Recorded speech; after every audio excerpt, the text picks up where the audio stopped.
एक मिनट अं इकट्ठे होने के बटे क्या लगता रहता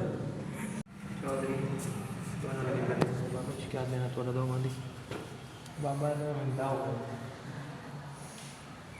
बड़ी ज़बरदस्त यार माहौल बनाया ना कमाल कर छे ज़बरदस्त हीरो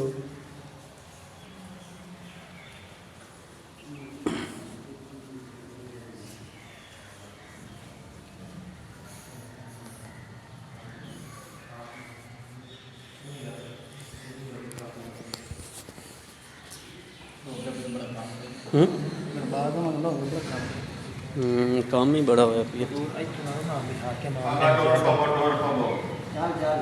सबर तो कर जाओ भाई जाओ ਹੁਣ ਅਸੀਂ ਚਾਚੇ ਨੂੰ ਗੈਰ ਕਰਵਾ ਲਈ